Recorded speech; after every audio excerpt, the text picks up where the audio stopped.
Good morning students, myself Jitendra Kumar Jain, PGT in physics, saint Joseph public school के YouTube channel पे आप सभी का स्वागत करता हूं। जैसा कि अपन यूनिट स्टार्ट कर चुके हैं 12th क्लास फिजिक्स की electrostatics we are studying, and electrostatics में भी चैप्टर 1 है, that is electric charges and fields.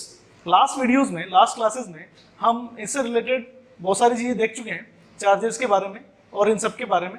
और जो लास्ट क्लास थी उसके अंदर हमने मेथड्स ऑफ चार्जिंग की बात की थी, तो उसी के कंटिन्यूशन में मैं यहाँ पर एक छोटा सा टॉपिक आपसे डिस्कस कर रहा हूँ। That topic is conductor, insulator and the difference between them. Conductor क्या है, इंसुलेटर्स क्या है, and what are the differences between the conductors and insulators, and what quantity defines the material is conductor and the material is insulator. यानी ऐसा क्या है materials में जो ये डिफाइन करेगा कि कंडक्टर्स ये मटेरियल होगा एंड जो डिफाइन करेगा कि इंसुलेटर ये मटेरियल होगा। तो सबसे पहले हम बेसिक चीज से स्टार्ट करते हैं और क्या बात करते हैं, एटम से स्टार्ट करते हैं। We know that every material is made up of molecules, every matter is made up of molecules and the molecules are made up of atoms, and atom constitutes three types of particles. The one is electron, the second one is proton, and the third one is neutron. In these three particles, electrons are outside the nucleus, but protons and neutrons are inside the nucleus. हम जहाँ तक बात कर रहे हैं atom की, उसमें nucleus में जितने भी पार्टिकल्स हैं, जैसे आप लिख रहे हैं प्रोटॉन है और न्यूट्रॉन है, तो डेफिनेटली वी नो दैट कि proton is positively charge particle but neutron is neutral, but electrons are negatively charged particles which are distributed around the nucleus in different orbits of different radius with different number of electrons. यानी इस nucleus के around जितने भी orbits होंगे उन सब orbits में different electrons क्या होंगे, डिस्ट्रीब्यूटेड होंगे। तो इस टाइप के बहुत सारे ऑर्बिट्स आप बना सकते हैं, एटॉमिक स्ट्रक्चर में आप पढ़ चुके हैं इसके बारे में। तो हम जो कह रहे हैं वो ये है कि ये तो न्यूक्लियस की अपन बात कर रहे हैं, हमारा जो मेन टॉपिक है वो किनका है, इलेक्ट्रॉन्स का है, जो कि यहाँ पर अवेलेबल हैं। सपोज यहाँ पर कुछ इलेक्ट्रॉन्स हैं, यहाँ पर सेकंड ऑर्बिट में कुछ इलेक्ट्रॉन्स अवेलेबल हैं, तो ये सारे इलेक्ट्रॉन्स इस तरह से अवेलेबल है और कंप्लीटली फील्ड ऑर्बिट है। बट जो लास्ट शेल है जिसे आप कहते हैं outermost shell, and this outermost shell is called valence shell. तो कुछ इलेक्ट्रॉन्स इस वैलेंस शेल में भी अवेलेबल हो सकते हैं। डिफरेंट मटेरियल्स में presence of number of these electrons are different, यानी डिफरेंट मटेरियल में इन आउटर मोस्ट शेल इलेक्ट्रॉन्स के, यानी कि वैलेंस इलेक्ट्रॉन्स का जो नंबर होगा वो डेफिनेटली डिफरेंट होगा। यहाँ पर हम दो तरह के इलेक्ट्रॉन्स की बात कर सकते हैं डिटेल में, कि the electrons which are strongly bonded with the nucleus and present in the orbit which is completely filled, those electrons are called bound electrons. What name is bound electrons, यानी जितने भी ये इलेक्ट्रॉन्स हैं जो कि completely filled orbit में filled हैं, भरे हुए हैं, उन सबको अपन क्या नाम देते हैं, bound electrons नाम देते हैं। and the electrons which are present in the outermost shell, that is called valence shell, those are called valence electrons. तो ये सब क्या है, valence electrons हैं। But these valence electrons are loosely bonded with the nucleus. As you know, आपने atomic structure में बहुत detail में पढ़ा हुआ है। These valence electrons are loosely bonded with the nucleus. If we provide some energy to these electrons, then definitely these electrons will remove from this atom. क्या होंगे, जैसे आपने थोड़ी सी एनर्जी इनको प्रोवाइड की, तो definitely this electron will leave this shell, यानी जो आउटर मोस्ट शेल था, वैलेंस शेल था, वो इलेक्ट्रॉन इस शेल को छोड़ देगा, leave the shell, and now this electron becomes to move free in the lattice of the atom, lattice of the material. यानी जितने भी इलेक्ट्रॉन्स हर एक एटम से फ्री होंगे, वो इलेक्ट्रॉन सारे के सारे उस मटेरियल के लैटिस में मूव करने के लिए फ्री होने वाले हैं। These electrons now are called free electrons.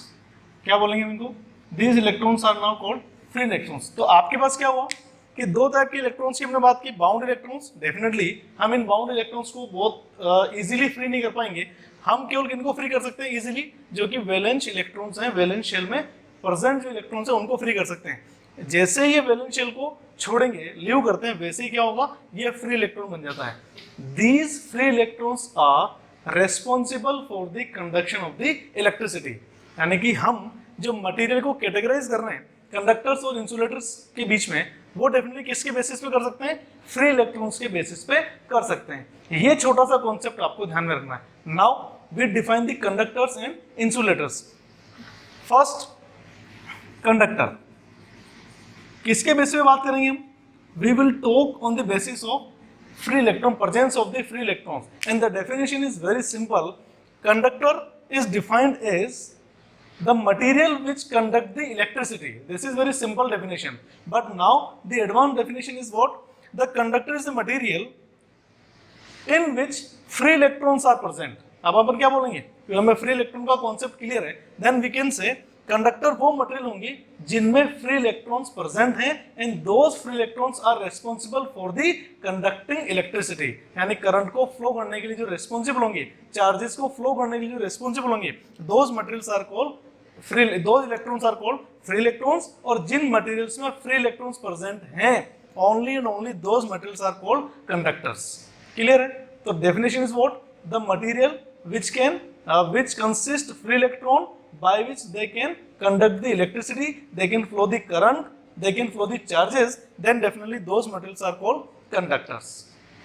Examples क्या होंगे conductors की? जो examples हैं, examples में all metals सबसे बेस्ट एग्जाम्पल है। all metals means जितने भी आपके पास आयरन है, कॉपर है, nickel, aluminium, and all these metals are conductor in nature. It means definitely इन सभी मेटल्स के अंदर फ्री इलेक्ट्रॉन्स क्या होंगे, प्रेजेंट होंगे। ये अलग बात है कि इन सब मेटल्स में फ्री इलेक्ट्रॉन्स का नंबर डिफरेंट हो सकता है। तो ये मैटर नहीं करता, जितने भी फ्री इलेक्ट्रॉन्स होंगे होने चाहिए, अगर हैं तो डेफिनेटली वो क्या करेगा, कंडक्टर होगा। Clear? All metals. And the other examples of conductor is earth. Earth is definitely conductor. आपने अभी अपन पढ़ेंगे नेक्स्ट वीडियो के अंदर। अर्थ क्या है? अर्थ के अंदर जितने भी मेटल्स हैं वो मेल्टिंग फॉर्म में है, and definitely they are revolving. और उनके साथ में क्या होगा, जैसे वो रिवॉल्व करती हैं तो वहाँ जो मेटल्स हैं उनके अंदर फ्री चार्जेस यानी फ्री इलेक्ट्रॉन्स अवेलेबल हैं। तो इन्हीं मेटल्स के फ्री इलेक्ट्रॉन्स की वजह से ये भी कंडक्टिविटी शो करती हैं, ये भी कंडक्टर की तरह बिहेव करती हैं। जितने भी इलेक्ट्रॉन्स हैं इनको ये एक्सेप्ट कर सकती हैं। नेक्स्ट जो एग्जाम्पल है वो है कंडक्टर का ह्यूमन बीइंग।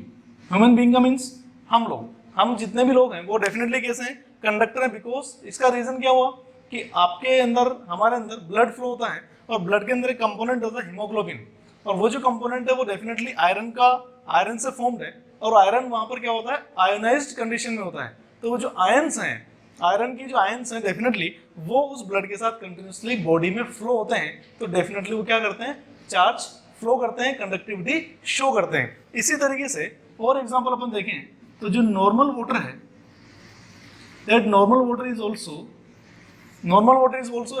मींस जो टैप वाटर आपका है डेफिनेटली वो भी कंडक्टर है। बिकॉज उस नॉर्मल वाटर में आयोनाइजेशन की प्रोसेस पॉसिबल है, यानी कि H2 जो है वो H2 H एंड OH में सेपरेट हो जाता है। बट अगर आप इसी तरह से अगर डिस्टिल्ड वाटर की बात करते हैं तो डिस्टिल्ड वाटर क्या होगा, वो कंडक्टर नहीं है, क्योंकि उसमें आयोनाइजेशन की प्रोसेस पॉसिबल नहीं है। तो नॉर्मल वाटर है, ह्यूमन बींग्स हैं, अर्थ हैं, ऑल मेटल जितने भी हैं, ये सब क्या होंगे, ये आपके कंडक्टर्स के एग्जाम्पल हैं। इसी तरीके से अगर अपन बात करते हैं, जो सेकंड आपका है वो है इंसुलेटर। तो जो इंसुलेटर है, इंसुलेटर को भी किस बेसिस पे डिफाइन करेंगे, insulator is also defined on the basis of free electron. Again we can say the material which does not consist of free electron, then it is called insulator। यानी ऐसा material जिसके अंदर कोई भी free electron present नहीं है। इसका मतलब क्या हुआ कि कोई भी फ्री इलेक्ट्रॉन प्रेजेंट नहीं, इसका मतलब वहां पर कोई भी वैलेंस इलेक्ट्रॉन प्रेजेंट नहीं है। It means all electrons are bounded with the nucleus, यानी सारे के सारे इलेक्ट्रॉन कैसे हैं, बाउंड इलेक्ट्रॉन्स हैं। Then definitely those materials are called insulator, and definitely insulator can not conduct electricity, can not flow the charges, यानी किसी भी तरह के चार्जेस इंसुलेटर में फ्लो नहीं होते हैं। तो इंसुलेटर मीन्स क्या? नो फ्री इलेक्ट्रॉन्स, यानी यहां पर किसी टाइप का कोई भी फ्री इलेक्ट्रॉन प्रेजेंट नहीं होगा। Not the flow of charges, यहां पर किसी तरह का कोई फ्लो ऑफ चार्जेस भी अवेलेबल नहीं है। तो these metals are called insulators, इनको इंसुलेटर के नाम से बोलेंगे। एग्जांपल क्या है इंसुलेटर्स के? बहुत सिंपल एग्जांपल है। एक तो मैंने आपको बताया था अभी, जो आपका प्योर वाटर है, this pure water is the best example of insulator. यानी कि क्यों? मैंने कहा था अभी डिस्टिल्ड वाटर, प्योर वाटर, इसके अंदर आयनाइजेशन की प्रोसेस पॉसिबल नहीं है, दैट्स व्हाई यहाँ पर आयंस फॉर्म नहीं होंगे, और आयंस फॉर्म नहीं होंगे तो डेफिनेटली ये किसी भी तरह से चार्जेस का फ्लो यानी कि करंट को कंडक्ट नहीं कर पाएगा। सेकंड, जितने भी आपके पास अदर एग्जांपल्स हैं इंसुलेटर के, वैक्स, ऑयल, पेपर, ग्लास, और इसमें वुड, और वुड कौन सी होनी चाहिए? डेफिनेटली ये ड्राई वुड होनी चाहिए। ये कुछ अदर एग्जांपल्स हैं इंसुलेटर्स के। ड्राई वुड में क्या वाटर मॉलिक्यूल्स अवेलेबल नहीं है, अगर आपने वेट वुड काम में लिए तो डेफिनेटली वो कंडक्टिंग होगी क्योंकि इसके अंदर वाटर मॉलिक्यूल्स अवेलेबल होंगे। इसी तरह से oil, wax, paper, glass, ebonite, plastic, है ना, ये सब क्या है? रबर है।